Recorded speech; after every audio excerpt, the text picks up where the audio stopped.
নমস্কার, আমি মৌমিতা চলে এসেছি আবারও একটা রেসিপির সাথে। আজকের রেসিপি নলেন গুড়ের রসগোল্লা। ঠান্ডা প্রায় শেষের মুখে, আবার অনেকটা অপেক্ষা করতে হবে এই গুড়ের রসগোল্লার জন্য। তাই আজ আমি বাড়িতেই বানিয়ে নিলাম এই রকম নরম তুলতুলে নলেন গুড়ের রসগোল্লা। রসগোল্লা বানানোর জন্য নিয়ে নিলাম 2 লিটার দুধ। দুধটা এখন আমি ভালো করে ফুটিয়ে নেব। মিষ্টি বানানোর জন্য ছানাটা ভালো বানানোর খুবই দরকার। ছানাটা ভালো বানালে মিষ্টি খুবই ভালো বানবে। এখানে নিয়ে নেব 2 চামচ ভিনিগার আর 4 চামচ জল। এইখানে দুধ ভালোভাবে ফুটে গেছে, এর মধ্যে দিয়ে দেব অল্প অল্প করে ভিনিগার মেশানো জলটা, আর একটা হাতার সাহায্যে ভালো করে মেশাতে থাকবো।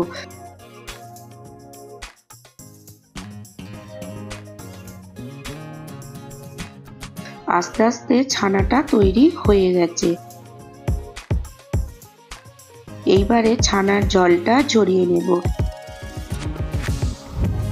1 গ্লাসের মতো জল দিয়ে ছানাটা ধুয়ে নেব, যাতে ভিনিগারের গন্ধ বা টক ভাব কোনোটাই ছানার মধ্যে না থাকে। এইবারে রুমালটা বেঁধে নিয়ে একটা ভারী জিনিস রেখে 15 মিনিট রেস্টের জন্য রেখে দেব। 15 মিনিট পর ছানাটা এখানে ভালোভাবে জল ঝরিয়ে রেডি হয়ে গেছে। মিষ্টি বানানোর জন্য একদম নরম আর সুন্দর বেনেছে, মিষ্টি বানানোর জন্য পারফেক্ট। এইবারে হাতের তালুর সাহায্যে 10 মিনিট ভালোভাবে মেখে নেব।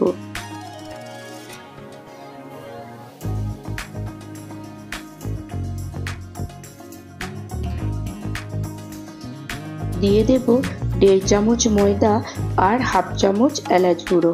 সব উপকরণগুলো একসাথে মেখে নেব। ছানাটা এখানে রেডি হয়ে গেছে, আর থালার মধ্যে লাগছে না, মানে ছানাটা এখানে মিষ্টি বানানোর জন্য পারফেক্ট রেডি হয়ে গেছে। এইবারে একটা কড়ার মধ্যে দিয়ে দিলাম 1.5 লিটার জল আর 500 গ্রাম পাটালি গুড়। এইবারে একসাথে ফুটতে দেব ভালো করে গুড়টা গলে রস বানার জন্য। ততক্ষণ আমি মিষ্টিগুলো পাকিয়ে নেব। আমি একটু বড় সাইজের মিষ্টি বানাবো, আপনারা আপনাদের হিসাবে ছোট বা বড় বানাতে পারেন।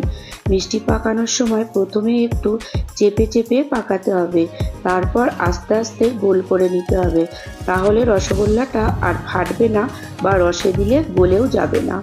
এইখানে সব মিষ্টিগুলো পাকানো হয়ে গেছে, ততক্ষণ রসটাও ফুটে উঠেছে।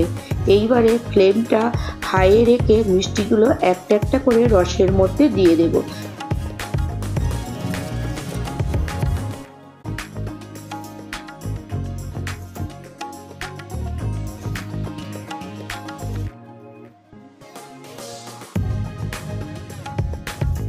পাঁচ মিনিট মতো ফুটতে দিয়ে ঢাকন লাগিয়ে 15 মিনিট মতো ফুটতে দেব।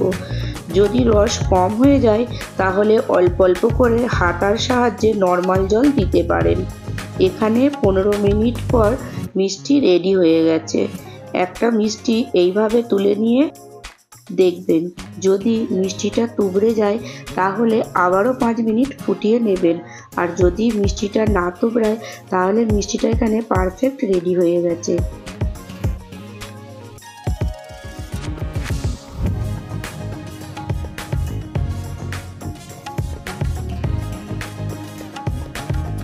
রসগোল্লাগুলো খুব সুন্দর আর নরম বেনেছে। এইভাবে খুব সহজভাবেই বাড়িতে বানিয়ে নিতে পারেন এই অপূর্ব স্বাদের নলেন গুড়ের রসগোল্লা। রেসিপি ভালো লাগলে চ্যানেলটিকে সাবস্ক্রাইব করতে ভুলবেন না।